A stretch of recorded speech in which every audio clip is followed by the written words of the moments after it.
All right, welcome to another episode of the Ask Swenk Show. And on today's episode, we are going to chat about what do you do at the end of a pitch in order to seal the deal? What do you do when you get this amazing training and your employees don't watch it and they don't share that interest that you do?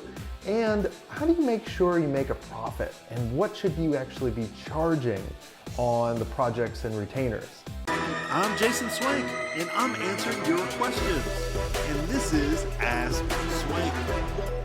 All right, so let's get in the first question. Is from Yasser. Hopefully I said that right. Just a quick question. How do you end a pitch? Well, let's determine what a pitch is. In a pitch, it should not be all about you. It should be laying out a plan and a strategy in order to get them closer to what they want, rather than just showing your portfolio and your core capabilities. You're laying out the plan and the strategy in order to get them closer. At the very end of the pitch, you basically say, hey, do you think this is a good plan? And they're going to say yes or no. Or they're going to say, well, I'm struggling on this. You need to focus on that in order to get them to a point where they say, hey, I love this plan. Because this gives you the ability to cover objections or clear up some things that they're just unclear on. And then once you do that, the next question is would you like our help? Would you like us to do this for you? What you need to do from that, and they'll probably come back, well, we're chatting with a couple other people and we need to think about it and that kind of stuff. And you can go over those basic objections. I've done other shows on that, so you can go check that out. But what you always want to do is while you're in a meeting, you want to set up the next meeting. Set up the meeting while you're in the meeting. That so many people mess that up. And it's probably one of the most important things. And so that's what you want to do. And that's how you end the pitch. So Myles asked, I was wondering, what are your thoughts on trying to work out the profit on a deal? I feel a little bit confused and feel like I'm doing guesswork at the moment. And I'm not sure exactly what we should be factoring in on the cost of sales. Same goes as the monthly retainers. I'm just not sure how we try and work out what it's costing our business in terms of supporting the client. So Myles, the biggest thing that you need to do is factor in all of your expenses. A lot of times people do this wrong and they'll actually just factor in the people that are on the project.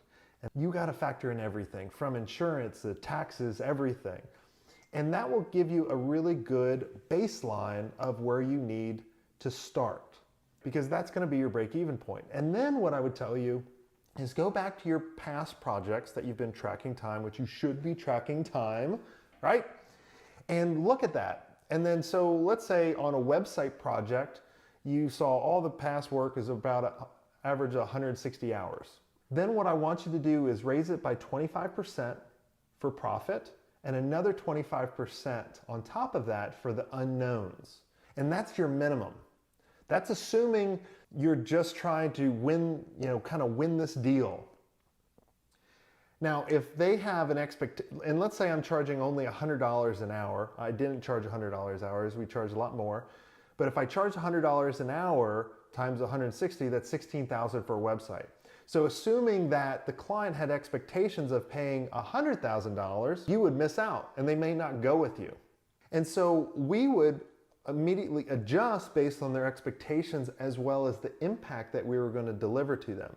So if I knew we were going to deliver $1 million worth of value and impact, I'm not going to charge $16,000. I'm going to charge $100,000, because I always based my pricing models on kind of like a 10x rule. Whatever you pay me, I want you to get at least 10x back.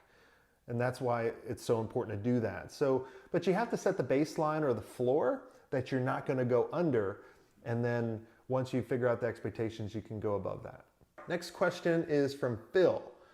Say you found a fantastic video course that offers an in-depth training on one of your core services. Could it be like the agency playbook? Go check it out. jasonswenk.com/playbook, right?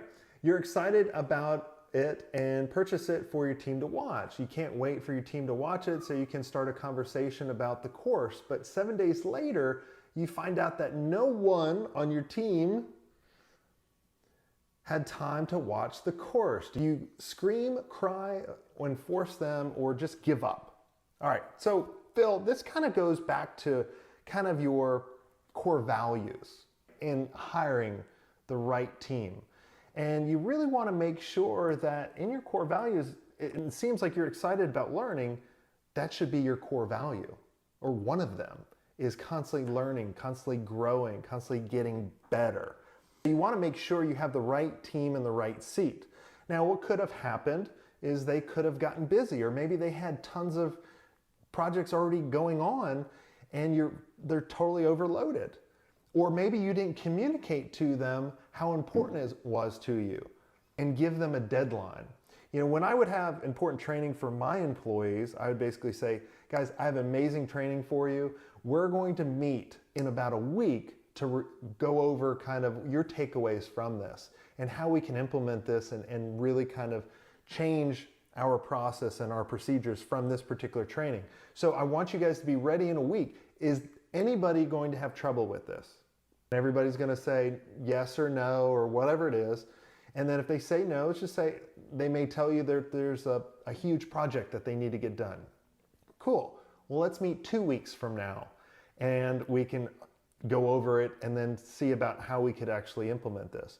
Now, if they still don't do this, then I would have a conversation with the people that haven't and said, look, was I not clear about this? Why have you not been able to watch it? Are you not valuing this training? Because we obviously got this training for a reason and we need to make a change. So do you want to help out? And then you're going to see if you have the right employees. But it all goes back to kind of communicating to them with, you know, just like you're doing with your clients, right? You want to communicate when this is going to be done, why this is important, right? And then go execute. And if they don't, then they're the wrong employee. And then you might need to make a switch. But, you know, I'm assuming that you may have just said, hey guys, this is amazing training, go watch it. And then you ask them in your weekly meeting later on and they just said, hey, we didn't have time.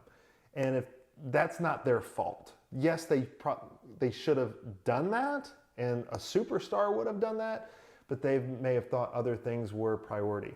So you just need to kind of set their expectations and their priorities and go execute. I want you to join the conversation. Make sure you comment and subscribe.